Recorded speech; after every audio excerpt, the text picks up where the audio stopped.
everybody, it's John D with John DTV, and we're here back with our house follow. We're on day 3 and the footers have been poured, and so I'm going to take you on a little tour of those. First, I just want to explain that when we put footers in, we have to excavate down a minimum of 3 feet below the soil level.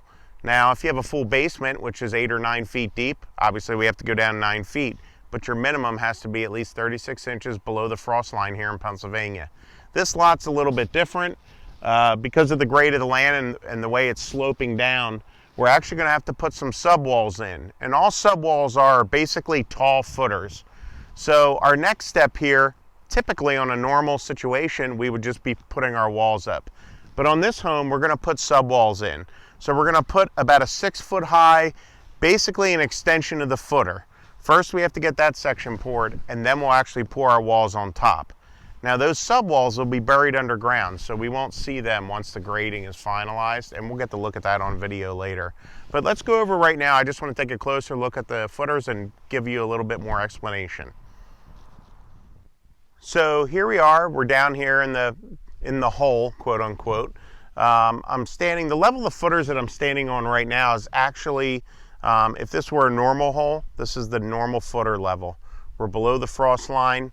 It'll get our walls, the top of our walls, exactly where we want them, which was 4'6" above the street at the middle of the driveway, like we talked about in the last video.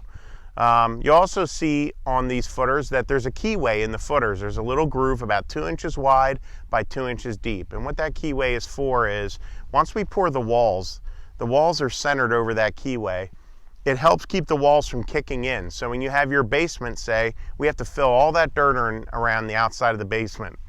And when we do so, we want to prevent the bottom of that wall from kicking in. Obviously, the top of the wall is held by the framing of the structure, but the bottom of the wall needs something to hold it. So we give the option for our concrete guys to either put a keyway or rebar stickers. This job has the keyway, so you can see that example here.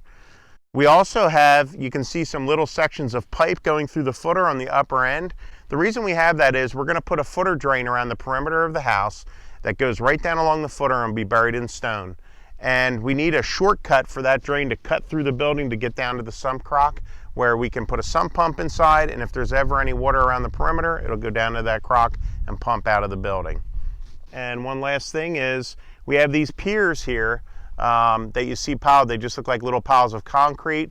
They're drawn on the plan to show exactly where posts that support the steel beams under the home are going to go. And the beams will have that constant support through the concrete slab of the floor right onto those piers. So let's join us tomorrow, and we're going to check out how these subwalls are coming along, and hopefully we can get some dirt in here and you'll understand what I'm talking about with how this grade's working out. Hope you guys have a great day.